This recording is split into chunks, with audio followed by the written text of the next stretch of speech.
Pemirsa, salah satu koruptor paling fenomenal dalam kasus mega korupsi IKTP yang pernah menghebohkan negeri ini sudah bebas bersyarat.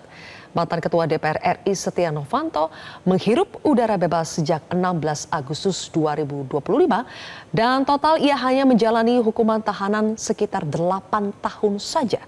Apakah Setnov memang layak untuk mendapatkan bebas bersyarat? Saya akan membahasnya bersama dengan mantan penyidik KPK dalam kasus korupsi IKTP Yudi Purnomo. Selamat malam Mas Yudi.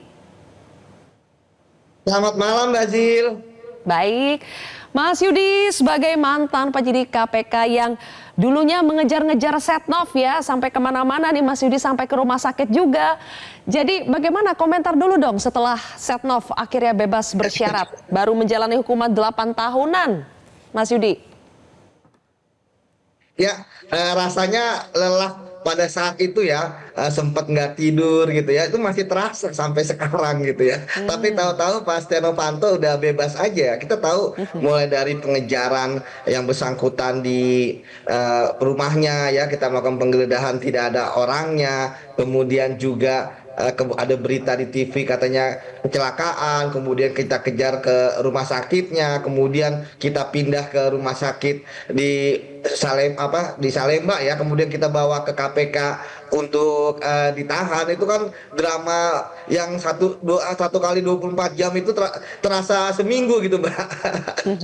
Tapi ya sudahlah, tentu ya kita profesional saja bahwa ya ternyata kita masih negara ini masih gagal dalam memberantas korupsi ya, karena memang pada kenyataannya apa yang terjadi dengan Pak Setia Novanto dengan yang bersangkutan mendapatkan bebas bersyarat, mendapatkan 2/3 dari hukuman maksimalnya itu ya merupakan fenomena gunung es ya. Sebelumnya kan juga sudah ada para koruptor-koruptor yang mereka hukumannya berapa tahun tapi hanya 2/3 menjalani dengan alasan bebas bersyarat, kemudian semua syarat dipenuhi ya, dan alasan normatif seperti berkelakuan baik. Padahal mana ada koruptor punya kelakuan buruk kalau di penjara gitu kan. Kan mereka adalah mantan-mantan atau ataupun pejabat-pejabat, mana mungkin mereka berkelahi. Itu yang pertama. Kemudian Mbak, yang kedua, ya perjalanan kasus ini kan juga menarik ya, ketika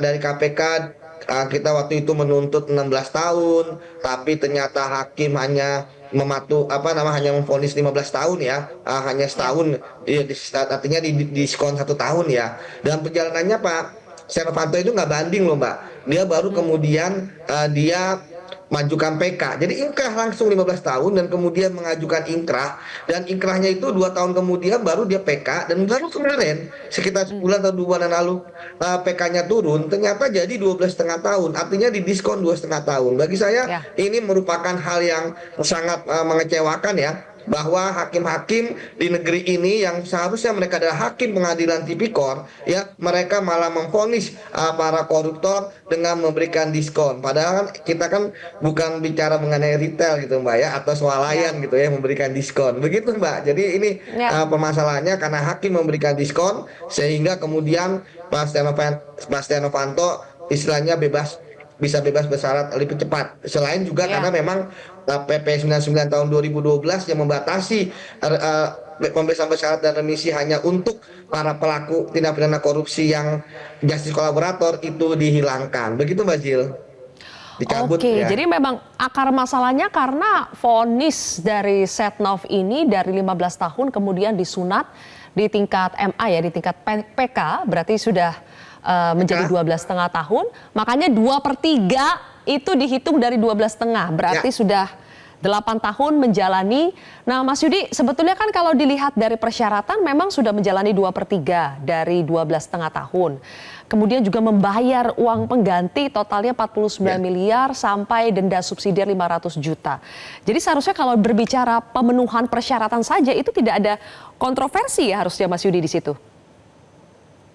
Ya, begitulah Mbak, makanya kalau secara formil tidak ada masalah yang terjadi dengan Pak Setia Novanto ataupun koruptor-koruptor lainnya yang sudah mengajukan pembebasan bersyarat. Yang salah adalah bahwa ya negara kita tidak tanggap ya mengatasi permasalahan ini. Misalnya sebelumnya Ya, nggak ada tuh para pelaku tindak pidana korupsi yang kemudian dia tidak mendapatkan justice kolaborator dari penegak hukum yang menangani kasusnya seperti kalau dia di kepolisian, KPK ataupun di kejaksaan, serta ada putusan dari hakim ya bahwa dia ada justice kolaborator. Kalau mereka dulu dihukum 15 tahun ya 15 tahun kalau nggak dapat JC. Artinya akhirnya ya para pelaku tindak pidana korupsi berlomba-lomba untuk menjadi JC. Yang nggak dapat JC hukumannya full. Tapi kan sekarang ya sudah hukuman. Jadi kalau dulu hukumannya itu walaupun nggak terlalu tinggi, tapi full mereka apa namanya menjalankan. Kalau sekarang seperti tadi ya kayak Pak Setia Novanto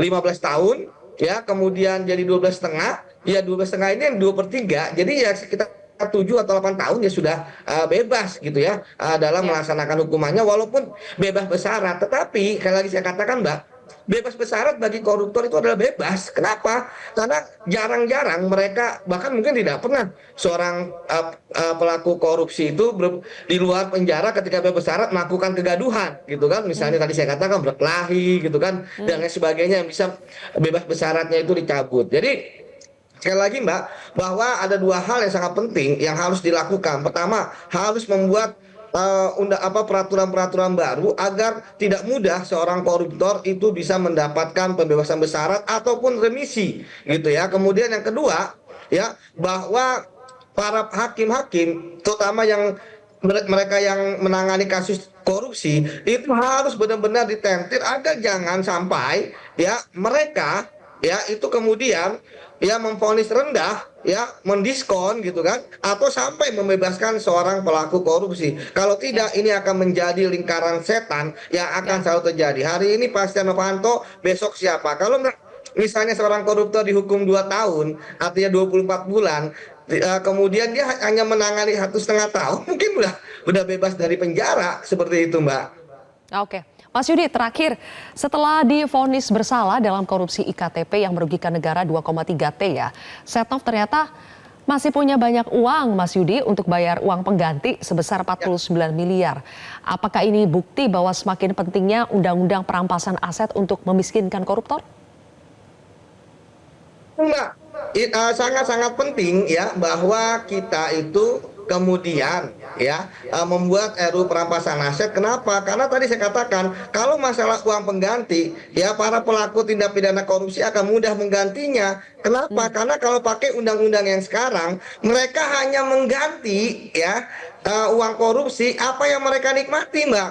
Jadi kayak kasus IKTP ini, ketika kita tahu korupsinya kerugian keuangan negara 2,2 triliun, tetapi kan Pak Setia Novanto ya hanya menikmati sekitar 43 miliar. Ya hanya 43 miliar itu yang kemudian wajib dikembalikan. Sementara kalau ada RUU perampasan aset, Mbak, maka semua harta ataupun aset dari koruptor yang tidak mampu dibuktikan secara pembuktian terbalik ya artinya diyakini oleh penegak hukum bahwa itu berdasarkan hasil yang tidak sah atau ilegal atau yang tidak halal, maka itu bisa dipidanakan. Karena RUU perampasan aset napasnya adalah memiskinkan para koruptor. Namun sampai saat ini kita jauh panggang daripada api, kita belum tahu kapan undang-undang ini akan disahkan. Jadi kejadian-kejadian seperti hari ini dan sebelumnya terkait dengan pelaku korupsi yang masih kaya, yang bebas cepat, ya karena bebas bersyarat, itu pasti akan terulang kalau tidak ada regulasi yang bisa untuk membuat